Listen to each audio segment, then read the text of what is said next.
이상한 알베르게 원 두 번째 날 생장 피에드포르 론세스 바에스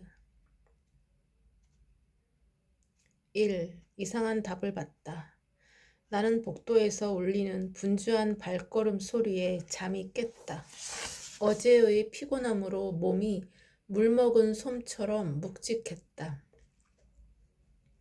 세수하고 주섬주섬 짐을 챙겨 체크아웃하러 데스크로 갔다. 어제 저녁에는 없던 안내판이 세워져 있었다. 질문을 내신 분은 데스크로 문의하세요. 아, 맞다. 나는 안내문을 보자 그제야 질문을 적어냈다는 게 생각났다. 알베르게 주인에게 어제 저녁 질문을 넣었다고 말했다. 주인은 내 이름을 확인한 후 데스크 뒤에 있는 작은 방으로 들어갔다. 잠시 후 주인이 방에서 나와 내 이름이 적힌 붉은색의 편지 봉투를 건네주었다. 아마도 나의 질문에 대한 답변인 듯 싶었다. 당신이 직접 답을 해주는 건가요? 아니요. 저는 그냥 전달만 할 뿐이에요. 나는 묘하게 두근거렸다. 두꺼운 질감의 편지 봉투 안에는 무언가 예사롭지 않은 것들이 들어있을 것만 같았다. 거실로 가서 봉투를 열어보았다. 그 안에는 어제 저녁에 적은 종이 카드와 답변지가 함께 들어있었다. 생각보다 긴 답변이 정성스럽게 적혀 있는 것을 보고 나는 무척이나 놀랐다. 포춘 쿠키처럼 짧은 답변일 거라고 짐작하고 있었는데 그게 아니었다. What is your question? 순례길 첫날 일행과 함께 피레네를 지나다가 알베르게의 중요한 물건을 깜빡 두고 온 걸 알게 되었습니다. 그래서 그것을 가지러 갔다가 돌아오는 길에 그만 길을 잃고 말았습니다. 날은 춥고 눈마저 내려서 자칫하면 죽을 뻔한 고비를 넘겼습니다. 저는 알베르게에 두고 온 물건을 다시 찾으러 가지 말았어야 했을까요? 답변을 열어본 나는 예상치 못한 첫 마디에 깜짝 놀랐다. Answer. 철저하게 준비했다고 뜻대로 되던가요? 길을 잃기 전 찝찝함이나 이상한 기분이 들지는 않았나요? 그때 당신은 어떻게 했나요? 잠시 멈추어서 무엇이 잘못되었는지 살펴보았나요? 아니면 그 느낌을 무시했나요? 만약 무시하고 지나쳤다면 분명 덜컥하고 더 큰 불안감을 느꼈을 것입니다.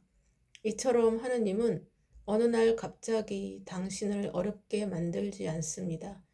찝찝한 기분이 들 때 하느님은 한 번의 신호를 준 것이고 그 신호를 무시하면 다시 덜컥하는 순간이 옵니다.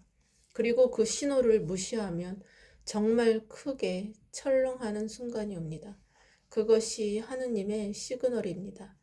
그래서 우리는 처음 시그널을 느꼈을 때 일단은 멈추어야 합니다.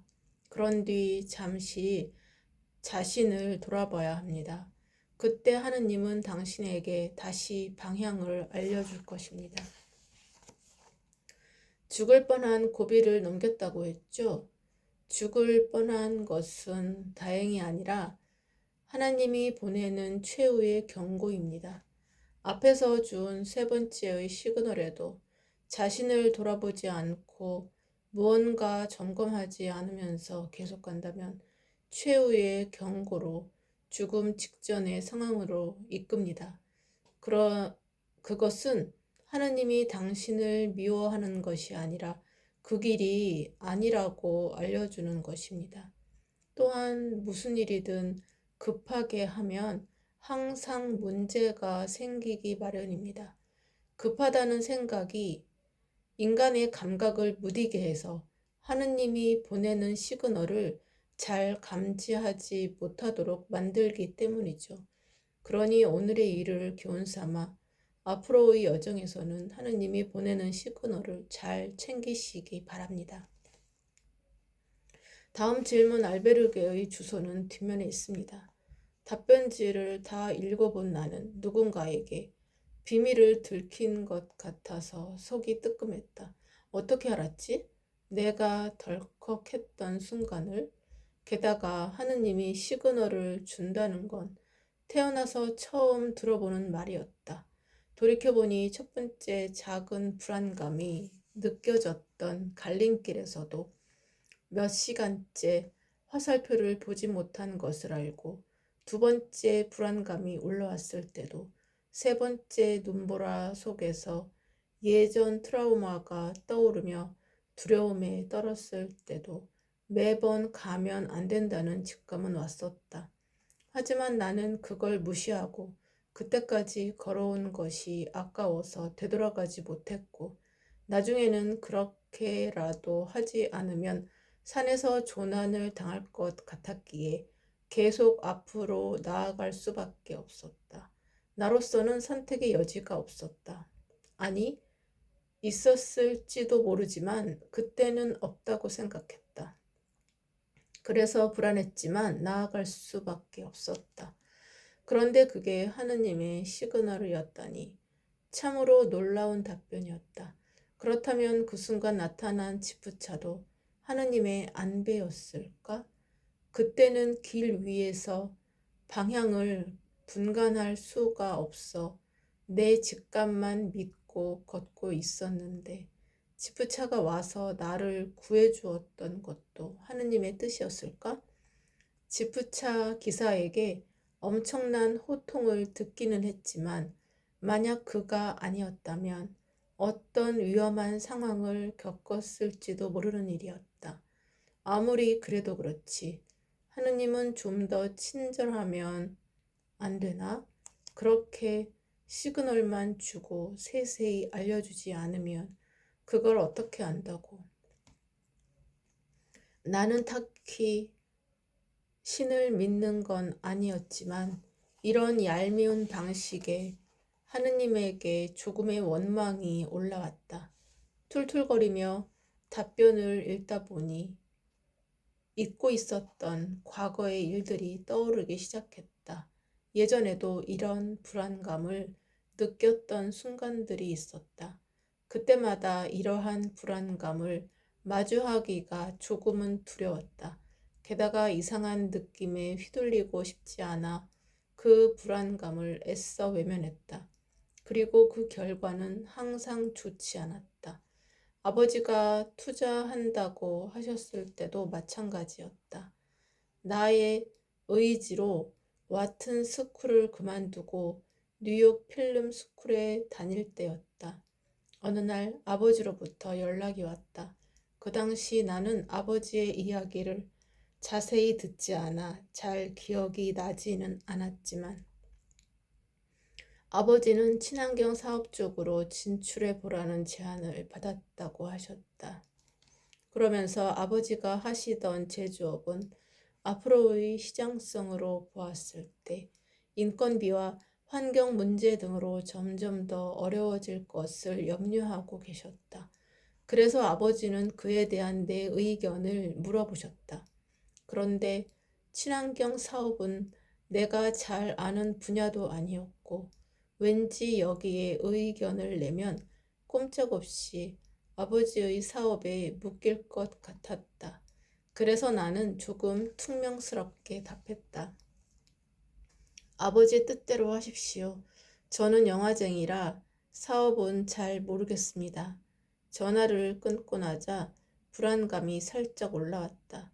아버지에게는 잘 모르겠다고 했지만 그즈음 친환경 사업에 대한 바람이 불며 사기꾼들도 덩달아 기승을 부린다는 한국 기사를 종종 보았기 때문이었다.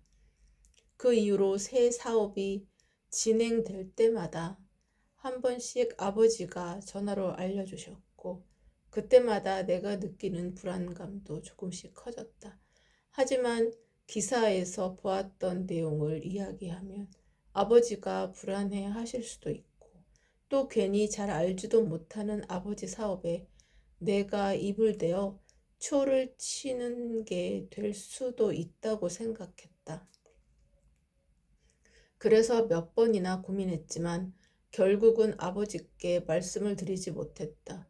그리고 한편으로는 사업 이야기를 꺼내는 아버지의 전화를 받을 때마다 내가 영화를 접고 아버지의 사업을 이어받기를 바라는 마음이 느껴져 매우 부담스러웠다.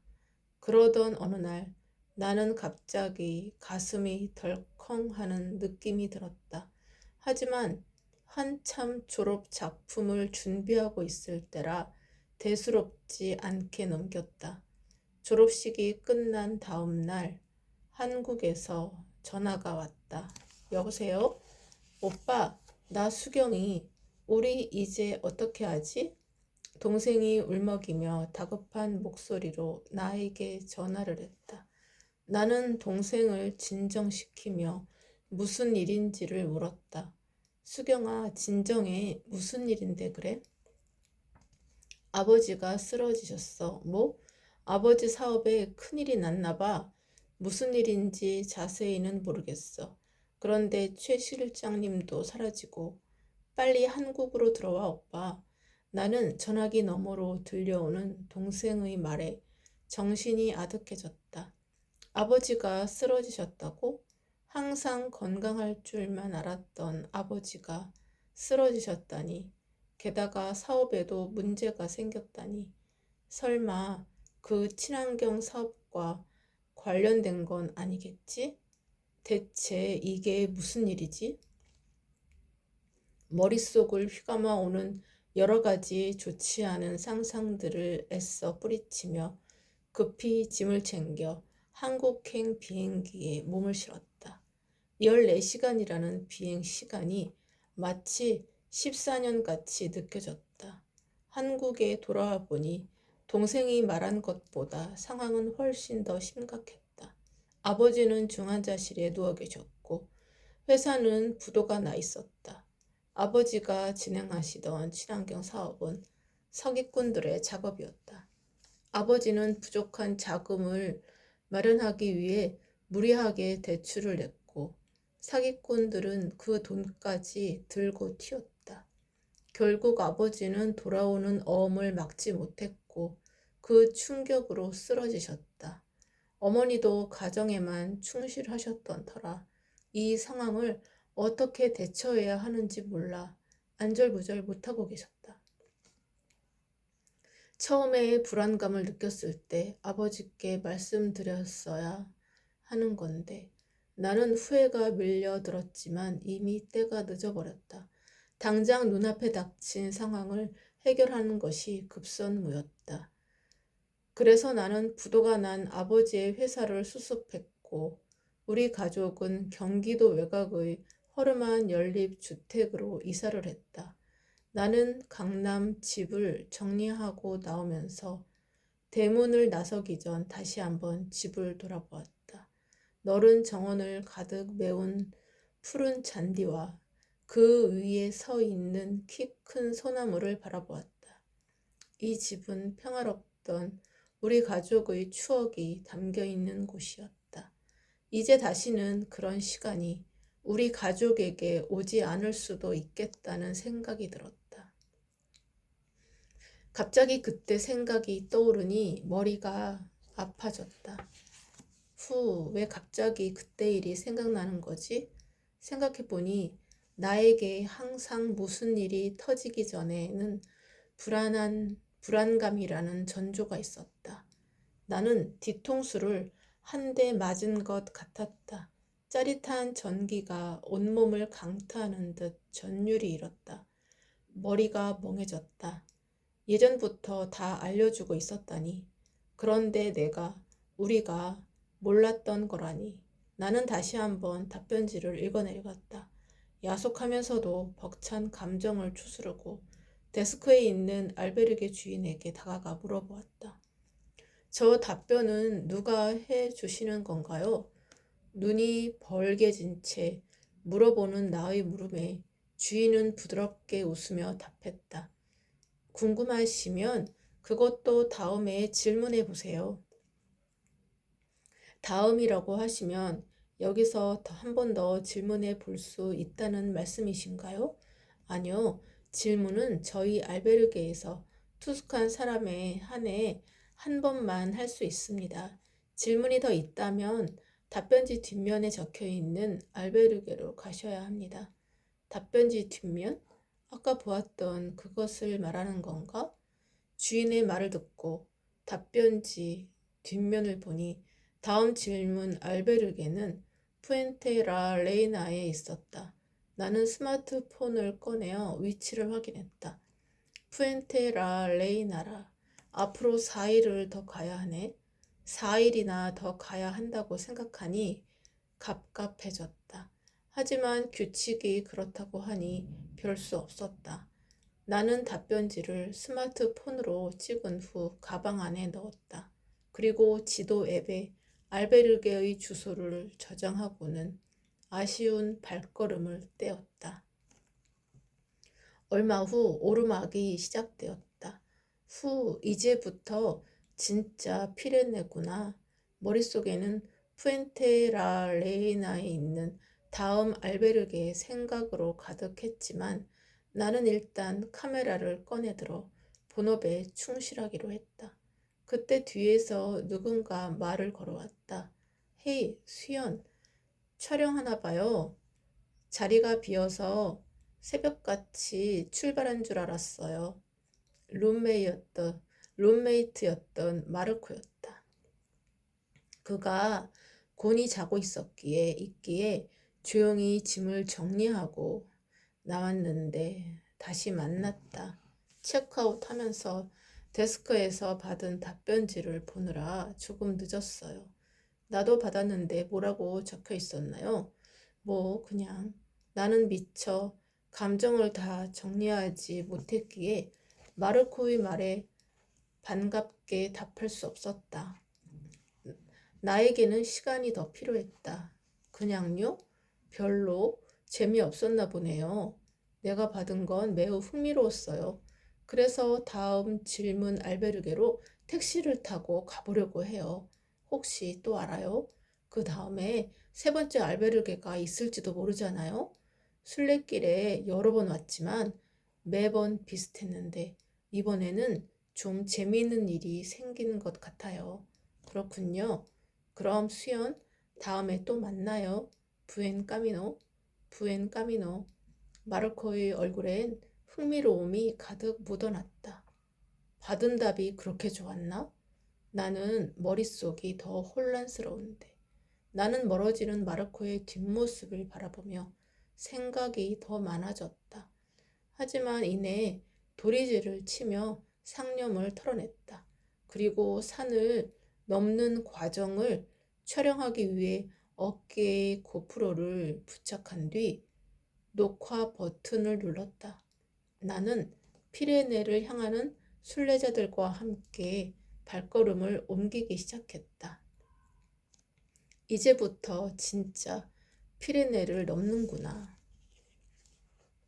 2. 다시 론세스 바에스로 향하다. 스페인 국경을 지날 때쯤 갑자기 눈보라가 심해져서 길이 약간 헷갈렸지만 이번에는 혼자가 아니라 일행들이 있어서 무사히 넘어갈 수 있었다. 그들 덕분에 발이 푹푹 빠지는 눈 덮은 길을 헤쳐나올 수 있었다. 피레네에서 눈보라를 이틀 연속으로 겪은 나는 이런 생각이 들었다. 이쯤 되면 기상이변이 아니라 그냥 이런 날씨가 일상인 게 아닌가? 피레네는 올라가는 길보다 내려가는 길이 더욱 가팔랐다.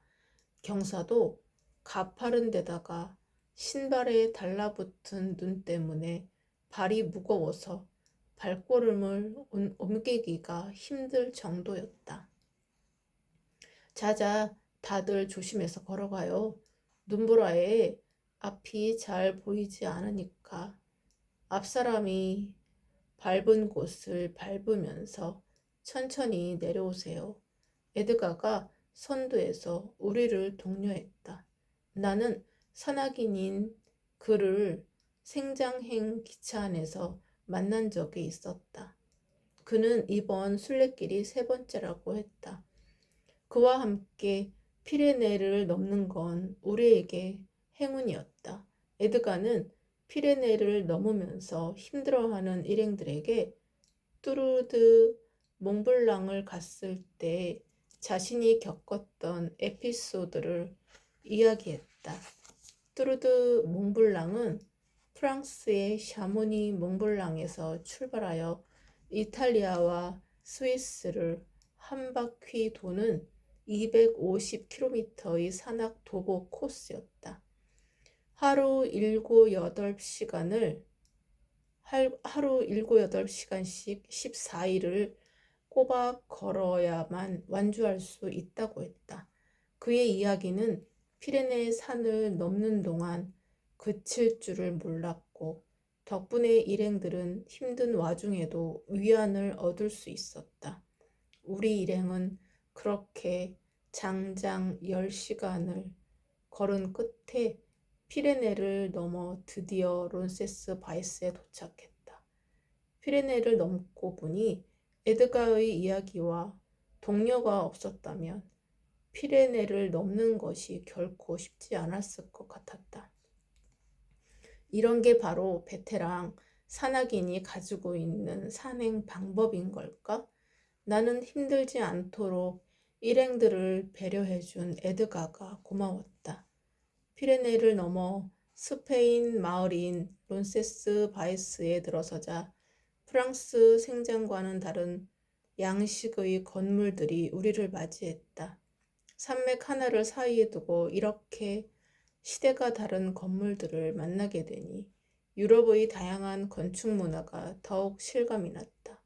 내가 마을 입구에서 촬영을 시작하자 일행 중에 한 명이 피곤한 듯 말했다. 수연, 뭐 하고 있어요? 안 힘들어요? 빨리 알베르게를 찾아서 쉬자고요. 난 정말 더는 못 걷겠어요. 사실은 저도 그래요.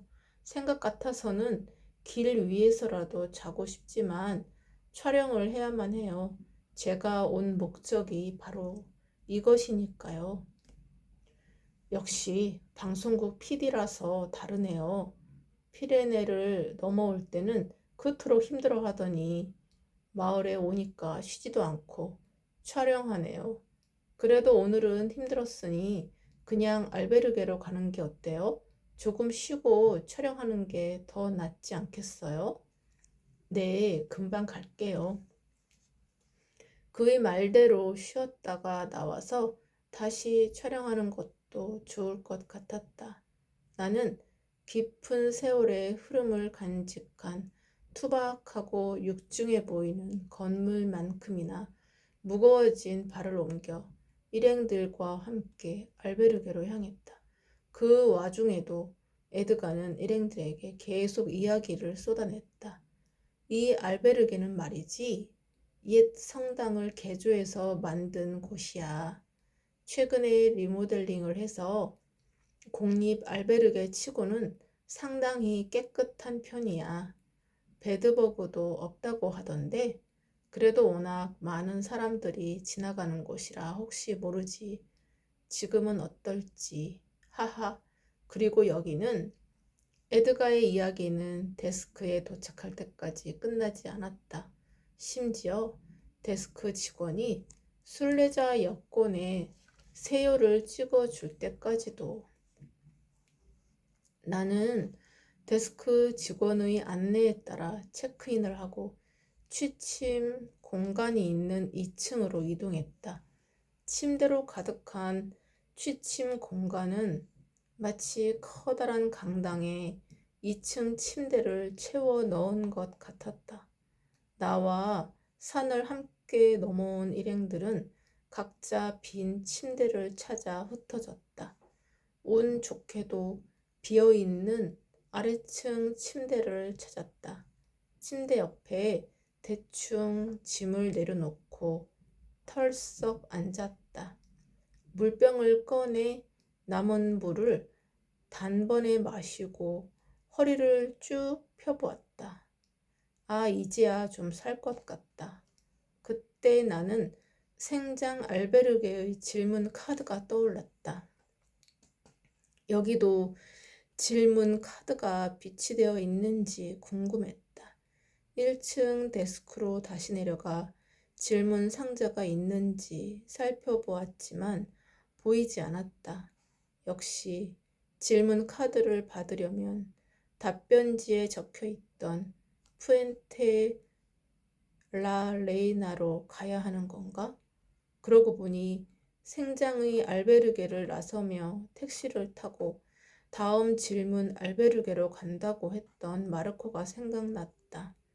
마르코는 거기에 잘 도착했으려나? 좀 궁금하긴 하네. 나는 마르코가 어떤 답을 받고 그렇게 흥분해서 달려갔는지 궁금했다. 하지만 어차피 나의 일정으로는 앞으로 사흘 후에나 도착할 수 있는 곳이기에 괜한 미련은 접었다. 나는 침대로 돌아와 잔뜩 부어 오른 다리를 주물렀다. 오늘은 또 다른 의미로 죽을 뻔했네. 아이고 다리야. 그때 사람들의 발걸음 소리가 들렸다. 입구 쪽으로 고개를 돌려보니 막 도착한 순례자 무리가 들어오고 있었다. 언제부터 있었는지 옆 침대에서 나이 지긋한 할아버지가 인사를 건넸다.